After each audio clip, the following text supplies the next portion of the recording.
Majalisar Dokokin Ƙasar Faransa ta amince da wani ƙuduri da gagarumin rinjaye don sauƙaƙe mayar da kayan ƙira na fasaha da aka sace a lokacin mulkin mallaka. Shugaba Zelensky na Ukraine ya zargi Moscow da ci gaba da kai hare-hare a kan ƙasarsa. Amurka ta ce tana kusan cimma yarjejeniya da Iran don sake buɗe mashigin tekun Hormuz da kuma kawo ƙarshen yakin da ake a gabas ta tsakiya. Shugaba Volodymyr Zelensky ya zargi Moscow da ci gaba da kai hare-hare a kan ƙasarsa Ukraine, wanda ya ce hakan na nuna ƙin amincewa da yarjejeniyar tsagaita wuta da Kiev ta gabatar. Rasha bata mayar da martani ba kawo yanzu ga sanarwar da Kiev ta yi na tsagaita wuta daga ranar Laraba da misalin karfe 12 na dare. A cewar ministan harkokin wajen Ukraine Andriy Sybiha, an harba jiragen sama marasa matuƙa 108 da makamai masu linzami guda 3, ciki har da hare-hare da aka kai a kan Kharkiv da Zaporizhia a arewa maso gabashi da kudancin ƙasar ta Ukraine. Moscow dai ta ayyana tsagaita wuta ba tare da wani sharaɗi ba a ranar 9 ga watan Mayu don tunawa da nasarar da tarayyar Soviet ta samu a kan Jamus da 'yan Nazi a shekara ta 1945. Majalisar Dokokin Ƙasar Faransa ta amince da wani ƙudiri da gagarumin rinjaye don sauƙaƙe mayar da kayan ƙira na fasaha da aka sace a lokacin mulkin mallaka. Wannan da ita ce ƙuri'ar ƙarshe kafin majalisar dattawa ta amince da wannan ƙudiri a gobe Alhamis. Ƙudirin ya shafi ƙadarori da aka mallaka tsakanin shekara ta 1815 zuwa 1972 ne kawai, wanda hakan ya nuna farkon daular mulkin mallaka ta biyu ta Faransa da kuma fara aiki da yarjejeniyar UNESCO. Da labaran duniya ake sha daga nan sashen Hausa na DW. Shugaban ƙasar Faransa Emmanuel Macron zai fara wani sabon rangadi a nahiyar Afirka daga ranar Asabar, a lokacin taron ƙolin Afirka da Faransa da za a yi a Kenya. Karo na farko da za a yi shi a ƙasar da ke amfani da turancin Ingilishi, tare da mayar da hankali sosai kan zuba jari a fannin tattalin arziki. Taron kolin na birnin Nairobi, wanda aka yi wa lakabi da Africa Forward a turance, zai zama na farko a ƙarƙashin jagorancin shugaban Faransa da zai haɗa sauran shugabannin ƙasashe da gwamnatoci lokacin da ya hau kan karagar mulki a shekara ta 2017.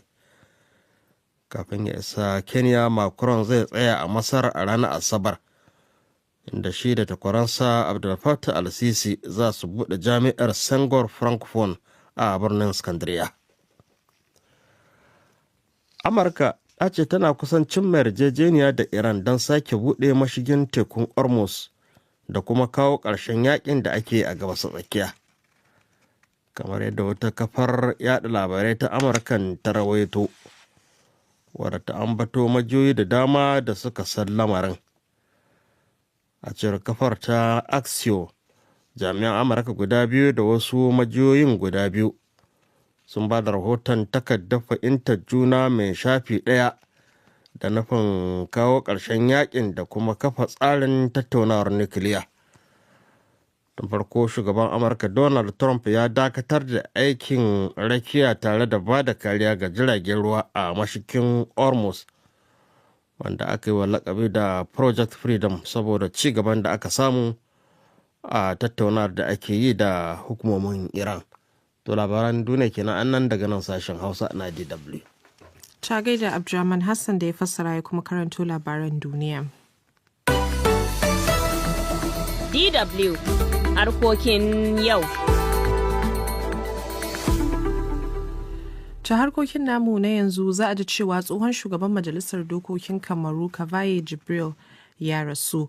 A fagen wasanni kuwa tsofaffin 'yan wasan ƙwallon ƙafar Najeriya ne suka nuna mataki ko kuma suke suka ga matakin hukumar ƙwallon ƙafa ta ƙasar na neman gayyato 'yan wasan Najeriya da aka haifa a ƙetare da su dawo gida su bugawa ƙasar ta asali. Muna tafa da shirye-shiryen taɓa kalashi da kuma noma da raya ƙasa. Amma kafin nan mu fara da jigon rahotanninmu na maraicen yau da ya mayar da hankali kan siyasar Najeriya.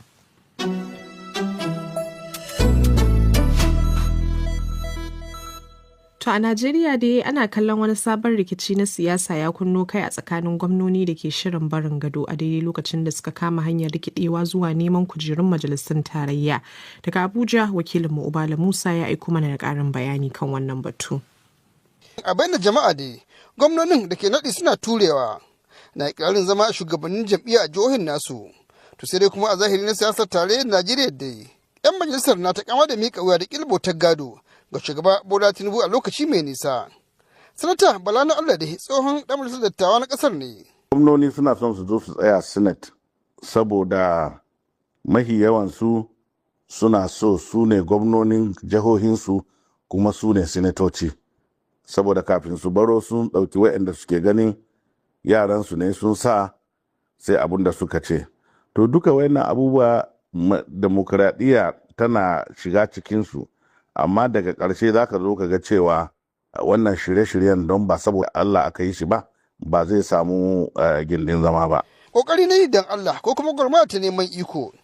Tuni babakiran gwamnonin ya fara da hankali har cikin zauren dokar. Da rana yau dai an ɗauki lokaci ana gwabzawa a tsakanin shugaban majalisar dattawan Gospel Afabio da ke ta ƙoƙarin gyaran doka ta shugabancin majalisar. Da nufin toshe gwamnonin da kuma wani tsohon gwamna kuma ɗan majalisar sanata Alas Oshomole da ke da burin karɓa kujerar a nan gaba.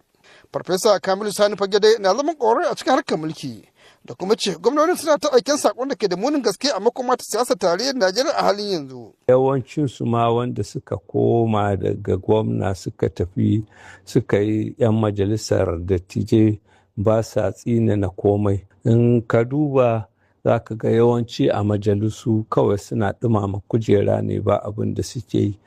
A maimakon a ce idan mutum ya kai wani guri ya ba da iya gudunmawar shi zai yi ya kauce ya ba wasu damar su yi, to amma su za ka ga sun ɗora ba sa son su tafi, kuma mafi akasarinsu ma idan sun kai wannan ɗin kuma za su yi ƙoƙari su ɗauko 'ya'yansu ne su ɗora su da su kokarin gadarsu. Akwai dai tsoron rikicin gidan da ke a tsakanin gwamnonin da 'yan majalisar dattawan na iya jawo matsalar da ke da girman gaske a cikin gidan APC 'yan mulki. In banda jihohin Oyo da Bauchi dai dukkanin gwamnoni da ke da burin majalisar dai sun fito ne a cikin gidan APC mai mulkin. Bala Ibrahim dai na zaman daraktan labaran jam'iyyar da kuma ya ce gwamnonin suna da rawar takawa a majalisar da ke zama mai tasiri. Duk mutumin da ya yi gwamna ya yi aiki ne a matsayin zaɓaɓɓe wanda yake mai aiwatar da dokoki wanda majalisa suka yi. Shugaba ne mai cikakken iko. To idan ya samu dama ya yi dokoki wanda za su taimaka wa wani gwamnan ko shugaban ƙasa, to wannan zai ƙara tagomashi, zai ƙara ƙarfafa tsari na demokradiyya. Yanzu da Allah ya ba su dama su za su yi dokokin, sun san irin matsalolin da aka samu ko kuma ake samu, su za su yi irin dokokin da za su shawo kan waɗannan matsaloli in ya so a rika samun nasarori. Don haka wannan ba laifi ba ne. Tattaruwa cikin gidan APC a ɓangare na masu siyasar tarayyar Najeriya da na tsakanin ginin jam'iyyar da babu irin ta a yanzu ko kuma jana'iza ta masu tsantsar a lokaci na kankane. Ubala Musa, DW Hausa daga Abuja a Najeriya. To ana dai ganin wannan yunkuri da gwamnonin ke yi na son zama 'yan majalisar tarayya ya sanya wasu jam'iyyun ke tsayar da ɗan takara babu hamayya wato consensus. To sai dai wato na nemi jin ƙarin bayani kan wannan tsarin wato daga Farfesa Umar Garba Kari masanin siyasa a tarayyar Najeriya. Shi wannan shiri na consensus ko kuma sasanci ba wani sabon abu ba ne, daman can yana ne. Kuma abin da ya faru shi ne kwaskwarima da aka yi wa dokar zaɓe wato Electoral Act a bana, wato a takaice idan an zaɓen fidda gwani ko kuma waɗanda za su yi jam'iyyu takara a matakai daban-daban tun daga na shugaban ƙasa har zuwa kansila, to za a yi yansa ta sasanci, wato duka a haƙura a janye abin mutum ɗaya, ko kuma idan hakan bata yiwu ba to sai masu rijistan su 'yan jam'iyya ne wanda su riga sun rijista su yi wannan zaɓe. Wasu za su ce to anya wannan consensus ɗin da ake yi tamkar kamar babu adalci a ciki, musamman ga masu neman takara. Me yasa ake fin mayar da hankali ake yin shi a yanzu? Kwarai da gaske. Wato akwai waɗansu abubuwa da za a ce waɗanda suka taso, waɗanda suka nuna cewa ba ma'adalci ba. Wannan magana ta consensus ko sasanci din gaba ɗaya kamar karan tsaye ne ga dimokuraɗiyya.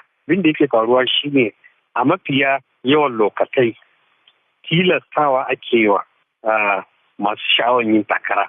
Iri da muzu ƙarfi da yaji a hana su wannan takara.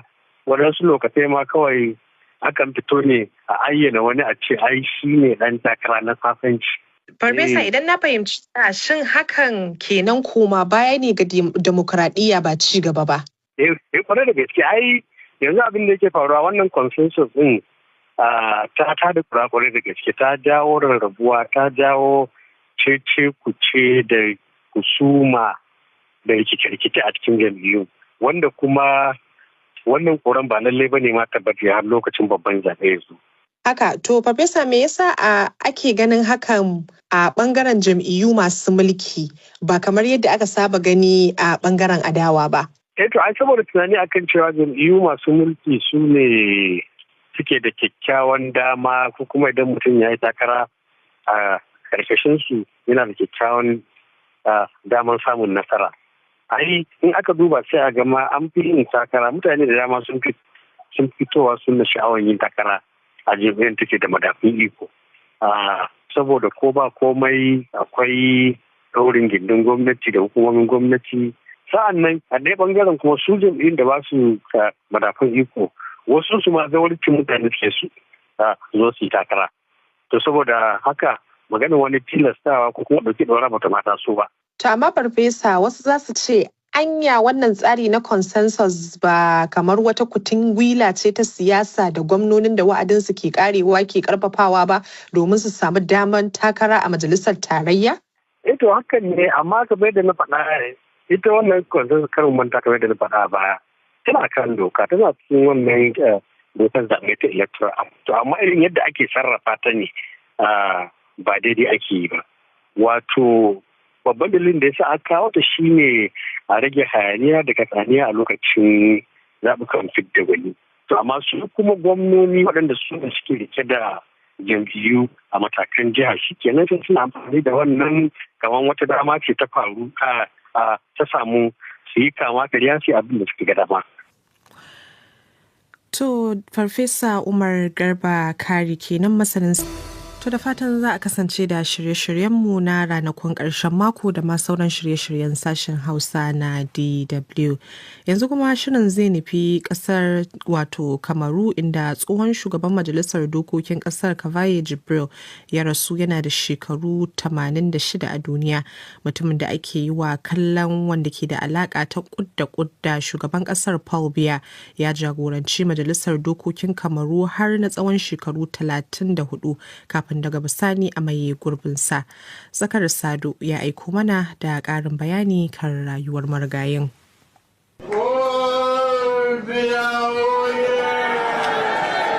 Marigayi Kavaye Jibril, wanda ya kama mukamai daban-daban a kasar Kamaru, musamman na shugaban majalisar dokoki daga shekarar 1992 zuwa 2026, shine shugaban majalisa da ya fi dadewa a tarihin Kamaru. Ya taka muhimmiyar rawa a matsayinsa na dan jam'iyya mai mulkin kasar RDPC, wanda ya kare martabar Paul Biya a majalisar tsawon rayuwarsa, inji dan siyasa Abdullahi Sadu. Shi kanshi Kavaye Jibril ya taka muhimmiyar rawa wajen taimakawa shugaban kasar Kamaru Paul Biya tabbatuwa akan mulki ila yau da idan ka shi kanshi bai nasara a zaben da aka yi a ƙauyen din nasa bai domin al'umma sun gaji da ainihin wato yadda ake tafiyar da wannan mulkin har ya kai ga gazawar ta shi kanshi a matsayin shugaban majalisar dokoki ta yadda ainihin ake ganin cewa shekarunsa sun yawa ta yadda zai jagoranci wannan majalisar. Sai dai ya fuskanci adawa mai tsananin gaske da wasu shugabannin jam'iyyu irin su marigayi ni John Frundi na SDF da kuma Maurice Kamto na MFC. waɗanda ba su goyi bayan yadda ya tafiyar da majalisar ba ƙarƙashin mulkin fulbiya. A lokacin shugabancinsa majalisar ta zartar da hukunci sama da 700 ciki har da maido da tsarin ƙwarya-ƙwarai yanci da dokar yaƙi da ta'addanci a 2014. Ko da kuwa Dr. Musa Umaru shugaban majalisar limamai ta ƙasa kuma masanin harkokin diflomasiya ya ce Kamaru ta yi babban rashi duba da aikin da ya yi wa fulbiya tsawon rayuwarsa kuma mutum ne da yake son zaman lafiya. Domin har ga Allah kare abubuwan da ya yi a arewa, taimakon al'umman arewa da aiki da yawa babban rashi ne ba na arewa kawai ba ma na ƙasa duka, wannan babban rashi ne. Sai dai ga shugaban jam'iyyar Union National Democratique du Cameroon UNDC Abdulmumin Dallami ya ce tsohon shugaban majalisar dokokin Kamaru bai tsinina wa yankinsa komai ba, asali ma ya taimaka wajen jefa yankin cikin mummunar hali da talauci. Kamun ludayinsa a dangane da arewacin Kamaru mai nisa ba abin da ya yi, ba abin da ya yi a ƙauyen da ma yake. Ya juma kuma a gwamnatin Kamaru da ya ci dukkan abin da ya so za a iya saka a can, abu kaman manyan boko da hanyoyi da kuma sana'an matasa. A watan Maris wannan shekara bisa umarnin shugaban kasa Paul Biya majalisar wakilan Kamaru ta gudanar da zaben sabbin shugabanni.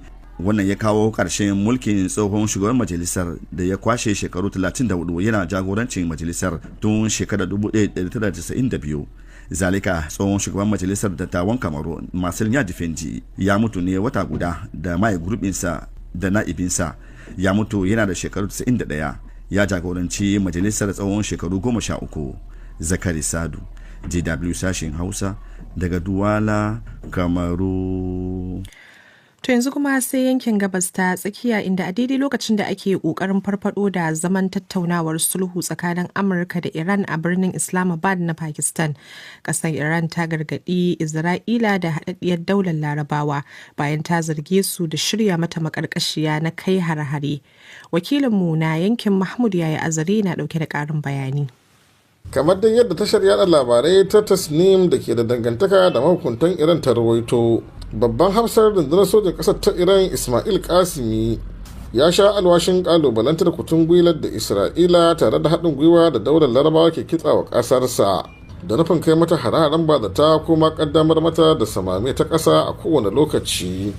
Sakamakon la'akari da yadda Isra'ila ke ci gaba da jibge makamai da madakarinta a cikin ƙasar ta daɗe daular Larabawa 'yan kwanakin nan. Ya ce a koyaushe cikin shirin yaƙi muke ko an shiga tattaunawa da mu ko ba a shiga ba. Muna kuma sanar da irin kisisi ne da Isra'ila ke kitsawa tare da haɗin gwiwa da daular Larabawa. Muna gargaɗin ƙasar ta daular Larabawa da ta kwanda sanin cewa a cikin 'yan daƙiƙoƙi dakarunmu za su iya mamaye kasar baki daya don lazabtar da ita.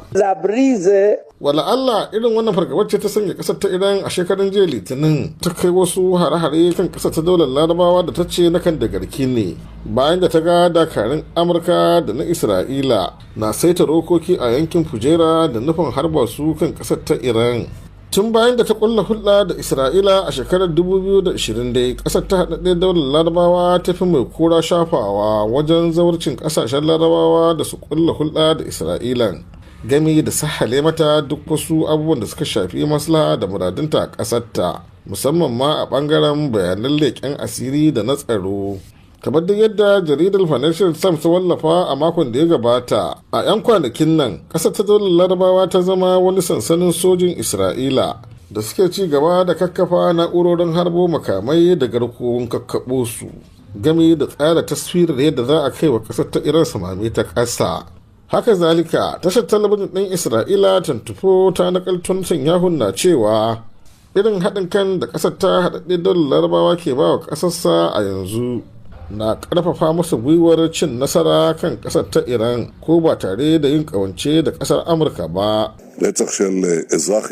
ya ce har yanzu dama muna da burace-buracenmu da bamu gama cin musu a kasar iran ba, waɗanda suka hada da tabbatar da an samu sauyi na hakika a ƙasar ta iran don mai gurbin gwamnatin juyin juya halin musulunci da gwamnatin da za ta dinga ɗasawa da isra'ila, da kuma tabbatar da lalata makaman nukiliyan iran game da kawo ƙarshen makamanta masu dogon zango. Mun yi amanna cewa za mu cimma wannan burin tare da haɗin gwiwa da amurka ko ma da wasu ƙasashen na daban da ke yankin, musamman ma da ƙasar daular larabawa.